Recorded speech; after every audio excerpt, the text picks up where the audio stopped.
I'm Hey, ready. we're having a conversation. I know, that's why I'm listening, so. All right, we're gonna talk a little bit about wonderful counseling. So counseling is, in my opinion, sort of the key to our business, okay, the way we do exchanging. I didn't bring copies, and I don't know why. I usually, to every meeting, bring 2 or 3 copies of a couple of different books. The one book is the Charles Chatham book, Secrets of a Lucrative Real Estate Career is its official title. It's the little blue book that a lot of you have seen, the counseling book. It's from a guy, Chuck Chatham. He's the one who invented this real estate counseling practice. So he's the one who did the research to find out the definitions of these things. And turns out if you go to the dictionary and look up the definition of a client, it says a client's a person under the protection of another. How many real estate brokers do you think that way? Right? That's the problem we have with the Realtor Association a lot of times, is we don't necessarily, I'm a realtor, I don't, I'm not bad-mouthing realtors, but generally people don't think of clients as somebody that they need to protect. They think of them as just part of our doing business. A customer is a person that you treat fairly and don't poison or kill or harm. They're not a person that you need to protect. So a lot of times I find that brokers are treating their clients as customers, okay, and they're not really looking at protecting the client. So when I interview a client, and Chuck Chatham said a client applicant, when we interview the client applicant, isn't to see if they want me to be their broker, okay, I don't care. They wouldn't come in the door in the first place if they didn't want me to be their broker. Question is, do I want to spend my time and energy protecting them? Okay? Is it going to be worth my time and money to protect them? And are they somebody I want to protect? Okay? There are people on this planet that we do not want to protect, probably, that we think are morally bankrupt and not the kind of people that we, want to help get farther in the world. We've got to know enough about these people to know who they are before we can decide whether or not we want to protect them and work for them. Now, I'm not saying stop doing your regular business and starve to death. In the meantime, Chuck Chatham just cut off his business, and it took him 2 years to get his life going, okay, because nobody else did this, all right? That's just a little history of it. The client's a person under the protection of another. Your job, first thing, is to protect them. The state gives us a license to serve the public. Okay, what my dad always taught me, the state gives us a license to serve the public, and sometimes we get paid, okay? It's our responsibility to make sure we get paid. We have a duty, every one of us with a license, to serve the public, okay? I know John gets irritated sometimes with that public service part of it, but the reality is, that's what we are, okay? Now, we all work in different capacities and different things, so back to the books. The Chuck Chatham book is one of the 2 testaments I'd call towards exchanging. The other one, there are different versions of it, but I usually use the Bob Steele, 300 ways to buy, sell, or trade real estate. Okay, it was originally 100 ways, and only one of them is cash. But now he's got 300 formulas. So, mixing my metaphors here, but we got the old, the 2 testaments here. Really, what I call them is the light side and the dark side of the force, okay? Using the Star Wars analogy. So the Bob Steele book, and I love Bob, he's a great guy, and all the formulas people, and I'm one of the formula kind of guys. That's the dark side of the force, okay? We can do anything with formulas, for good, evil, whatever. We can do any kind of transaction. We have hundreds of tools in our tool belt that no other brokers don't have. We can do anything, okay? But should you, all right?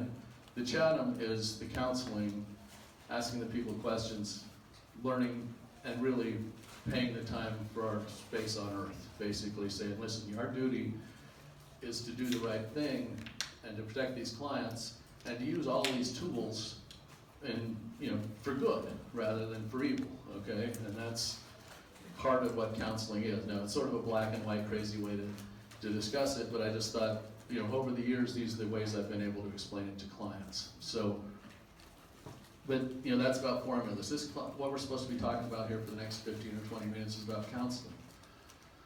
You need to know everything you can about your client before you go to the marketplace, okay? In general, even if you're doing a buy-sell transaction, you need to know that what you're doing helps the people, okay?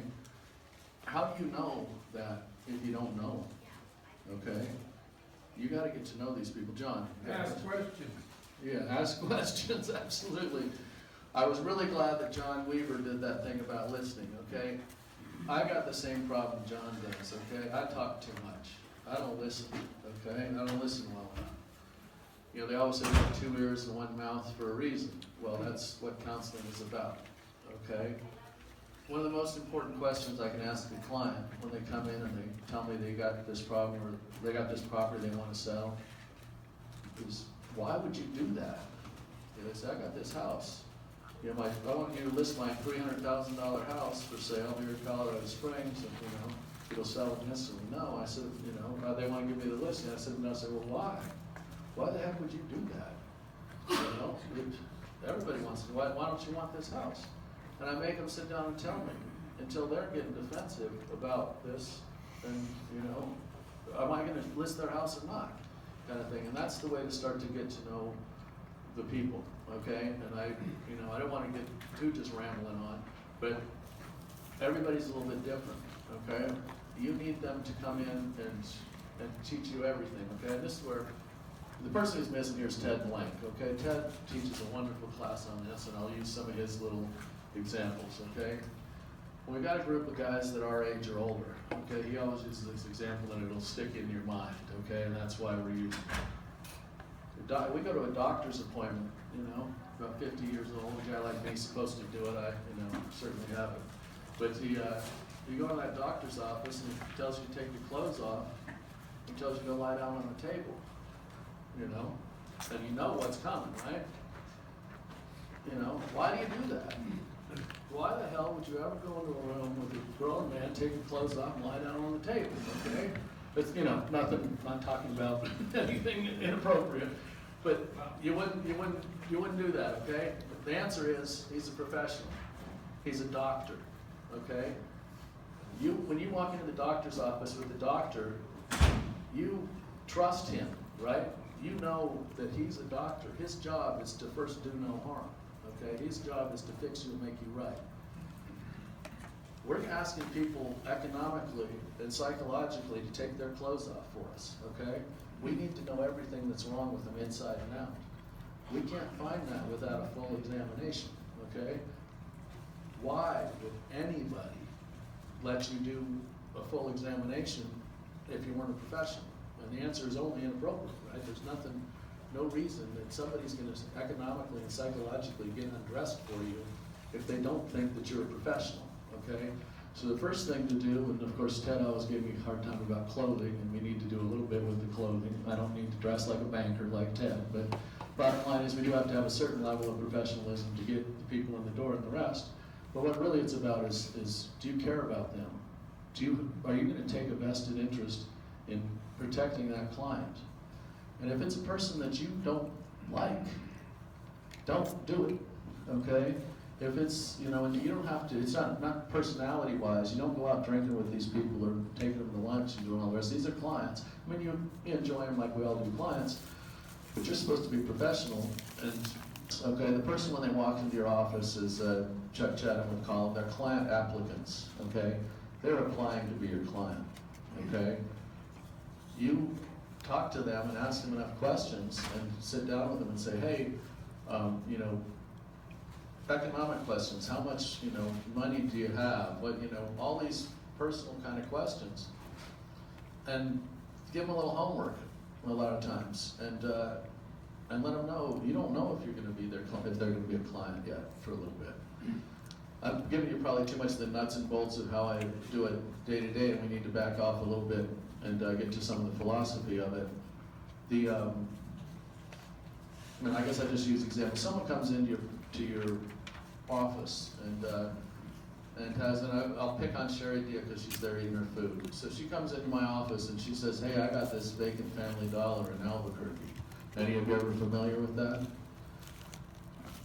And how excited is a person about that kind of listing? Not picking on our special, our thing, but this is not the $300,000 house I'm talking about that's going to sell tomorrow, and we're going to get multiple offers, and I'm going to sell for $330,000. Okay, this is something that's tough. I'm not gonna judge Sherry Dia on the property and the problem she's coming with, which is what she wants to talk about the first day. I'm gonna figure out, is this a person I wanna protect, okay? Is she got the means and the sensibility to where we can get to closing, okay? Can she make it work, all right? It's got absolutely nothing to do with that piece of property, okay? It's got to do with her. So you sit down and talk to them and interview them and find out, what would you take? And ask them a lot of questions. Is there any reason if somebody gave you A, B, C, and D that you wouldn't do that transaction if we could get to where you want to go? So it's really, like I said, with the Weaver thing, it's all about listening, okay? You talk to people and you ask them questions and then you sit back and shut up. And I have a hard time doing that. I offer them all kinds of solutions and I shouldn't do that, okay? What they need to know though, and I guess I step back a little, when they first come in, most people walk into your office, they think you're a realtor, okay? They think you're just gonna put up a sign and sell their property. They don't know what we know. They don't know the awesome set of tools, like they'd say, okay? We got, an awesome set of tools that we can go do things with that nobody else has and most brokers don't have. So there is a little bit of saying, well,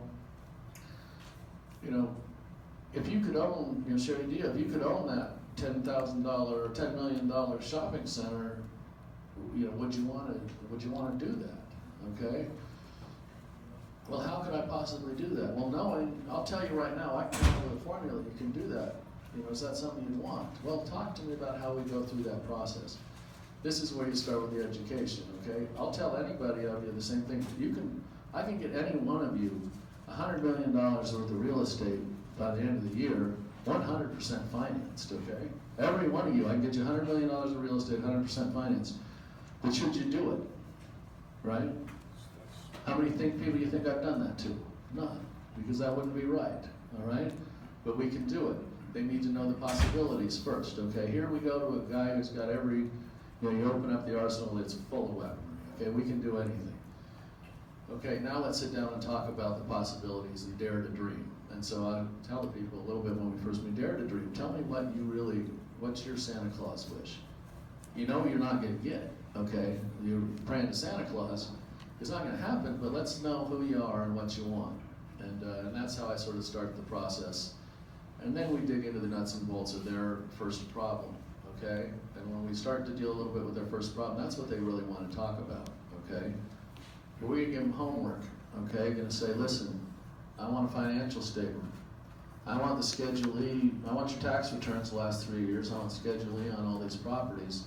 I want to look at everything you got. I want to know how much money you got in the bank. I want to know what your credit score is. I want to know everything I can about you. I'm going to give you a bunch of homework. Are you comfortable with that? And this is where the rubber hits the road. If they're not comfortable with that, I tell them the same thing I tell people always. There's the door, okay? You don't have to come here. And again, another rude thing I'll do, and I don't do it, it depends on their sensibility, but I'll tell people straight out. And, it's arrogant, I shouldn't do it, but I'll tell them, listen, I'll say, hey, I don't need you, okay? I'll tell them straight out, I don't need you. You need me. I don't need you.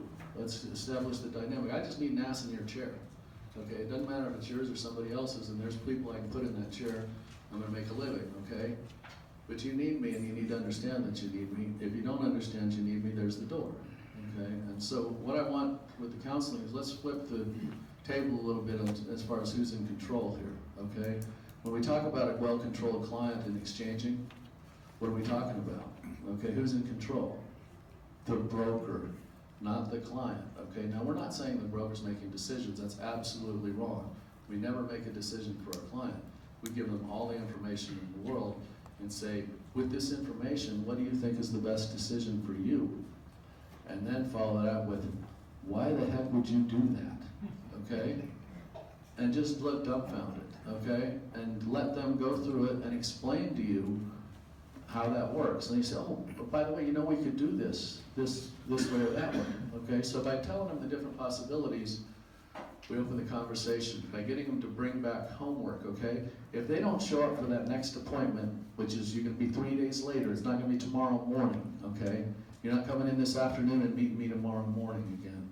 okay? We're gonna set an appointment, even if my calendar is clear for a month, that appointment's gonna be a few days down, it's gonna, you know, Chatham was hilarious, it'd be 2:20 on Thursday afternoon, you know.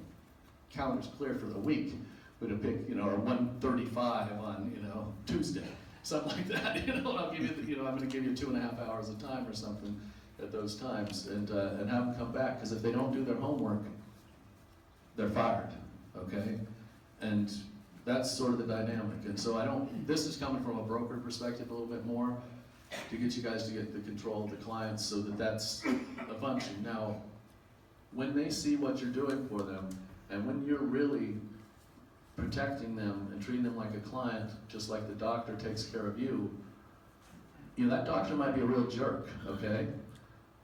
But if you know he's got your best interests in mind, I mean, they're usually not if that's the case, but you know he's gonna protect you. He's the best surgeon, okay? Heart surgeon. You got the best heart surgeon in the world. Might be an arrogant asshole you don't want anything to do with, but he's the guy, okay? We need to let people know that this, you know, we're there for them, and we're the professionals going to get them, and that's the dynamic that we have, is that why we make so much money is because we work really hard, we're really educated, and we can change people's lives, okay? Every one of you has a power that those people don't really have. Every one of us has the power to change people's lives, okay? Through real estate, through things they've never thought of, okay? And I guess, you know, that again with the counseling to say, you know, we got 3 different properties. Another thing Ted Blank does is he'll show an example, 3 identical properties, 3 different owners. The first one is, it's Daddy Warbucks is the picture, but really it's Phil Anschutz, okay? The second one is, owns the first one, you know, Daddy Warbucks owns the first one. The banker owns the second one. Third one's owned by a recent widow.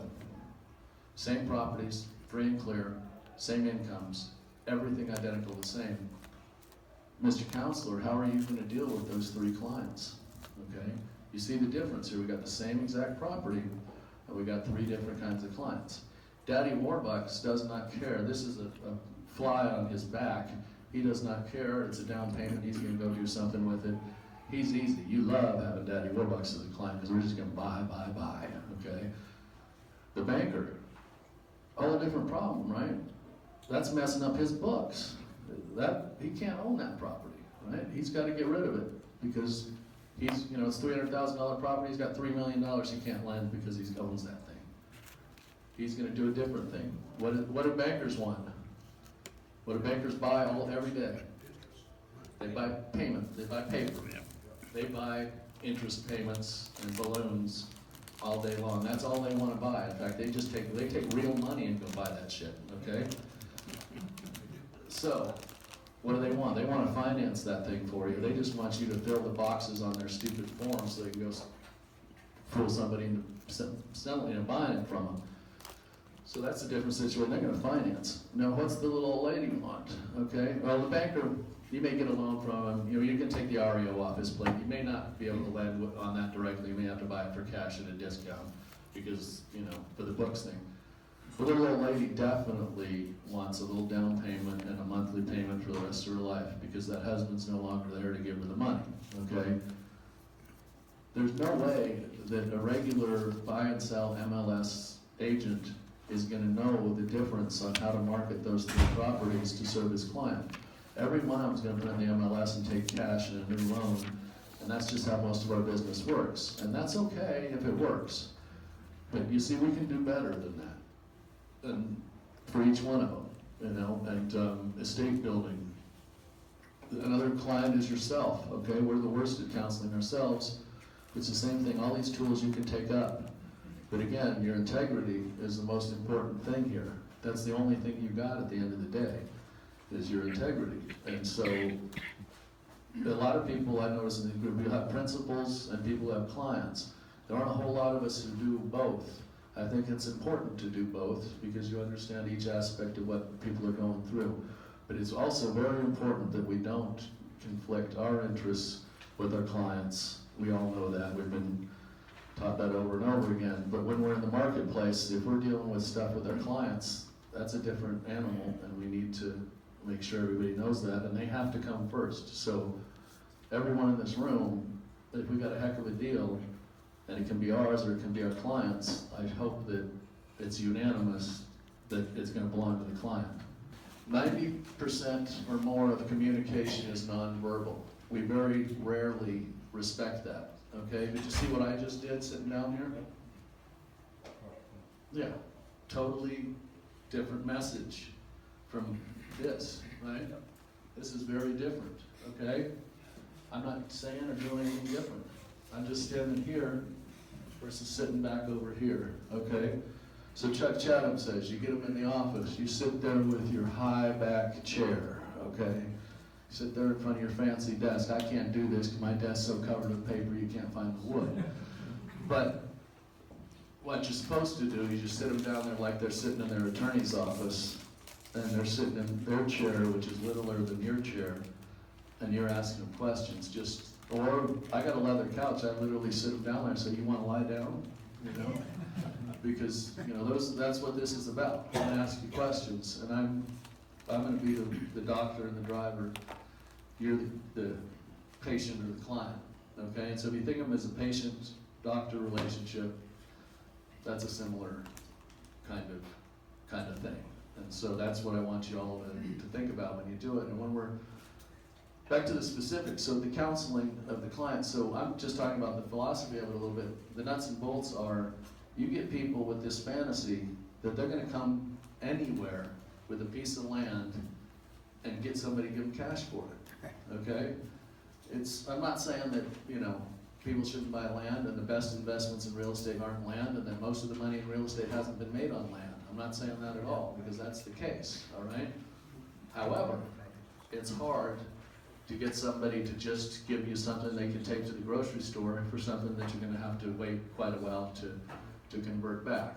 And so we have a lot more tools. So like I said, you buy something with that land and sell that thing if you need to as a means of selling the land. But really, the first most important question is, and this is what I do with my clients, I say, you got this beautiful asset like Sherry Dia. Gosh, Sherry, if I give you your I don't remember what the price was, but $600,000 in cash money, what are you gonna do with it? Okay, and that's the most important question. What are you gonna do with the money? Are you just gonna pay taxes on it? And God bless you if you do, because our country needs the support. But it's probably not the best way of protecting a client to tell them to go out and pay the taxes. So that's what we find out. If she's a buyer with her property, we have a lot better chance of success. So there are all kinds of graphics we can talk about. You know, number of buyers with cash, there might be one. Buyers who will take cash and paper, or in New Mexico real estate contract, you may have 3 or 5 of them, okay? People who would take your property if you took their property, there might be 20 or 30 of them, okay? What we're doing is multiplying the opportunities for our client to have a successful transaction.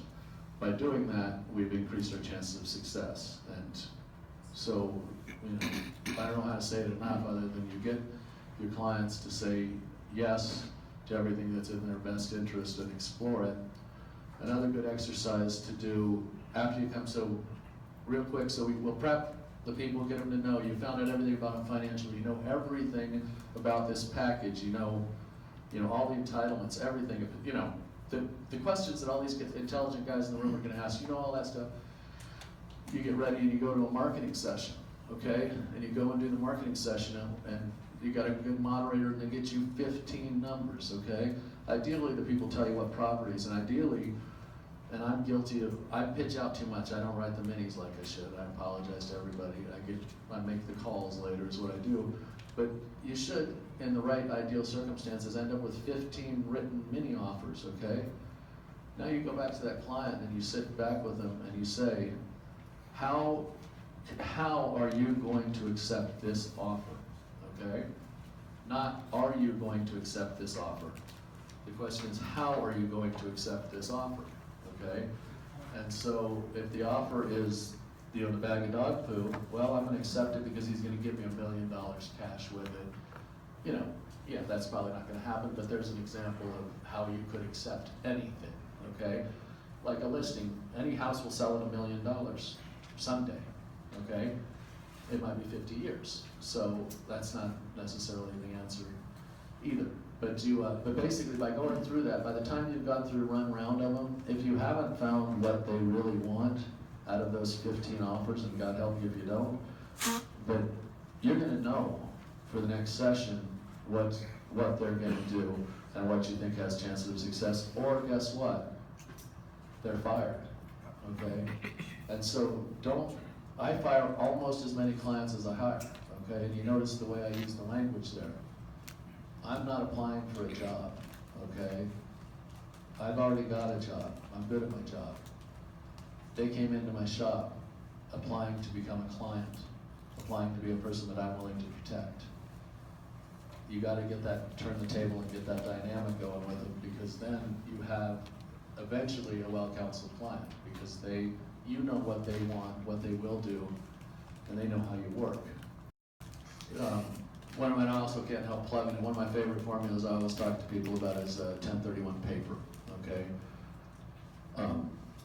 It's just another way of educating people, and so this is me stepping out of the counseling thing a little bit, but to talk about formulas a bit. So if we've got examples where people say, I only want cash, then you ask them, what are you gonna do with the cash? Oh, I'm gonna go buy this other thing, okay? And you got people who get offers and they want them to sell or carry. And the guy, oh, I'm not gonna sell or carry because I want the cash because I want to go buy that other thing, okay? And I may or may not do a 1031, maybe a sale and a purchase. Well, I just want everyone to know that if you have a client with a property held for investment that's going to do a 1031 exchange, they can carry the financing, okay? You originate the financing to the qualified intermediary and you pass the paper through the process, okay? So any property, like a piece of land here, okay, for instance, that is really hard to have work, okay? And I'll use my Mutt and Jeff team here of Keith and Karst, because they've done a lot of deals together over the years. Okay, Keith has a piece of land that he wants to go use as a down payment to buy something. But he offers it to the guy, and the guy says, no, I don't want that piece of land, okay? Karst's like, hell, Keith, I'd buy that piece of land if you gave me the right price. Keith says, okay, or actually better yet, if you finance it for me, The right price, I would have to put another wrinkle in there to make it work. But say he says, gosh, Keith, I really wish you wouldn't go buy that property with that, because I'd like to buy that from you if you finance it. Well, hell, we got the solution, okay? Keith goes back to that guy now and says, well, you don't want my land, but would you take paper on the land by this guy that I know? And by the way, I know him well enough, I'd step in and guarantee it if things went bad. Would you do that? People a lot of times will take a piece of paper that won't take a piece of land because it bears interest. And someday it's now not a house which is a note with an uncertain due date, it is now a note with a certain due date. It's got a deadline on it, okay? And so now, Keith and Karst together, Karst is gonna give him that coffee cup down, okay? Will you take that coffee cup as your down payment, Keith? Sure. Absolutely, and you're gonna create paper. $100,000 paper on a $120,000 piece of land, okay? So the guy says, okay, he had a down payment, he was asking $120 for the land, here's $100,000 paper on it, okay? And they work out a deal that they're both happy with. Now, Keith has now acquired that new property with that note as the down payment. He's probably gone to get a new loan or ask for financing for the rest of it. Karst now has a financed block, okay? And the other guy has the piece of paper. Everybody's happy, okay? And that's just another way to make a transaction happen. If whoever's selling the property, if Joe's selling the property, if Joe hadn't counseled his client about the benefits of the paper, it's probably not gonna happen. And Joe may be the one who says, yeah, don't take that piece of land because it's gonna be hard. He says, hell, take that paper, And when I say that, I'm being a little facetious about how we don't tell the client to do that. You go through the process and let them come up with the conclusion themselves. But this is what we're talking about. How many clients out there you think know that you could do this? None of them. How many of them are going to understand it? Almost every one of them. You go to a broker, and I always pick on Marcus and Millichap or CBRE because of their unwillingness to co-op. You go to one of those guys, do you think they understand this? They do not, but their client does, okay? So get that LOI through to the client. You know, you have to go through the broker, but make sure that the client, and you'll be surprised, sometimes these guys will come around, but it's a room full of brokers. What's the first question that those brokers have when I make that offer?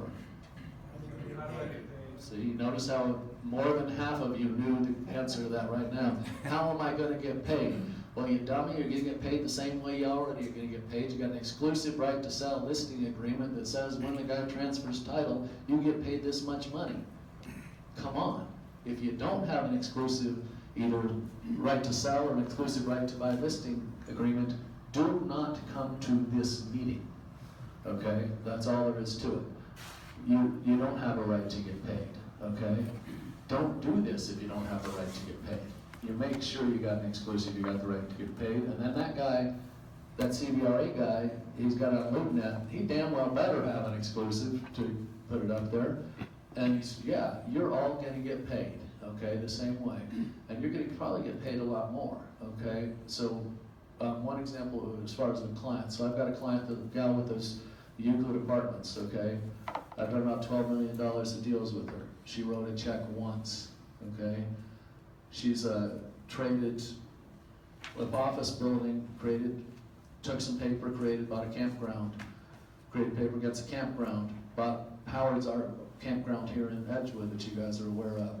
She's done all these different deals. Every time I close something with her, I know I got her for the next deal, because if she's selling something, she's buying something, and either way we're doing it.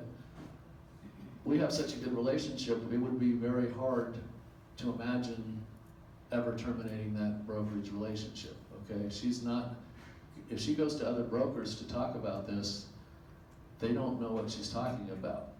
Now she goes in front of these investment groups and investment, whatever they call them, where all those groups of people who don't know what they're never done real estate come to a room and want to talk about syndication, and she can talk to them about some of these different things and the difference, and that's the key to counseling. And so why I don't like syndication so much is, how do you counsel a syndicate? How do you counsel 5 different people? You don't, okay? You counsel them individually, you split up that syndication, and you have now 5 good tenant in common clients, or good fee simple clients. And so that's part of it. So selecting your client, making sure there's someone you want to protect, making sure they know that you have all the formulas, making sure they do their homework. Okay, this gal, when she bought that RV park in KOA campground in Kansas City, you think I'm an expert on KOA campgrounds? I'm a real estate broker. I know how to trade property and counsel clients. I don't know what the numbers are supposed to be on a KOA campground. I mean, come on, I have to spend some time doing the research. She did. She went to KOA University like she had to do, and went and learned how to run an RV park. When I set up that transaction to do the 1031 paper, that's previous to the due diligence. The client had to do her job, and because I don't know if that RV park made enough money to pay $3 million for it. I'll help her, we'll go, depending on the level of experience, we'll go through every number with the people, but she needed to do that part of it, do her job. So due diligence is the responsibility of the client with the broker's guidance. But a lot of times we get caught up in these groups talking about stuff that's due diligence stuff, okay?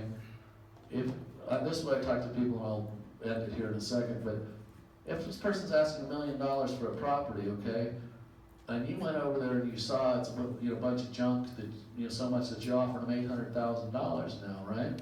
But you saw everything wrong with it. They gave you all the due diligence before you made that $800,000 offer.